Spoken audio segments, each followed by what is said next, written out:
Esan edezake, aste hau gaur astelena da. Normaltasunarekin hasi dela aurreko asteko pasatu genituen tentsio momentuak eta gero, normaltasun bat noski Venezuelan bizitzen ari garen asedio horren barne.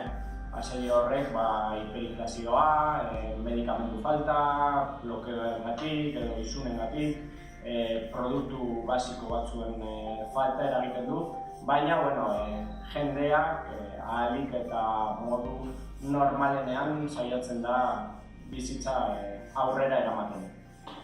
Aurreko asteartean kolpe saiakera bat izan zen. Kolpe hori batez ere tentsio une handienak sortarazi zituen, hainbat eta hainbat fake news edo gezur mediatikoak zabaldu zirenean.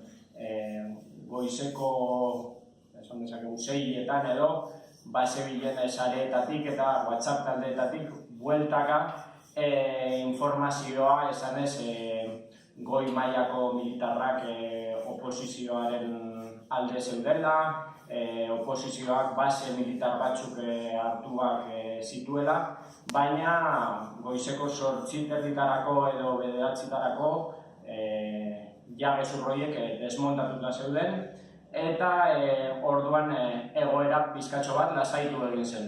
Handik aurrera egun horretan, bizitza modu normalago batean hasi zen jendea egiten, jendeak bazekien zela ezer garrantzitsuagorik gertatuko, zeren eta hasierakoa izan dena zurru-murru goien ondorio.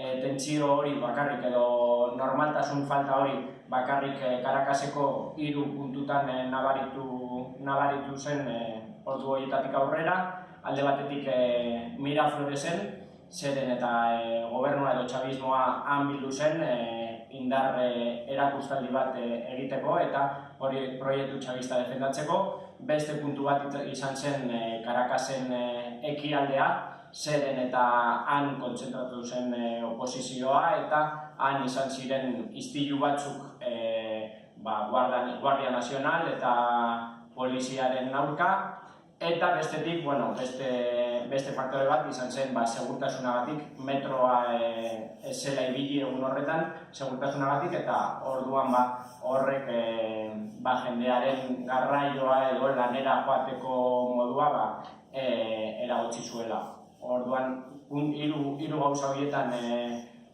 nabaritu izan zen normaltasun falta, baina jendea hori, goizeko 9:00 aurrera edo bizitza normala egiten saiatu zen egun horretan bai.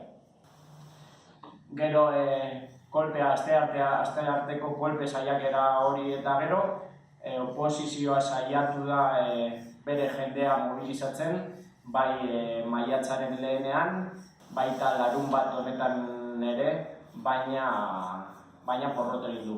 Nazioarteko komunikabideek hola kontatu dute baita ere, ezin izan dira gai beste fake news horietakoak montatzeko, oposizioa porrot egin du, ez du lortu jendeak kalera ateratzera, momentuz itxaroten argi dago oposizioak gaur egun ez daukala kapazitaterik inolako aldaketarik sortarazteko hemen, estatu batuen eskutik baldin eta ez badator presio hori. Hau da, guztio gaude zain, estatu batuetatik zer mugimendu ematen den, estatu batuetako gobernuak zer egiten duen, edo zeintzuk diren iragartzen dituzten hurrengo pausuak.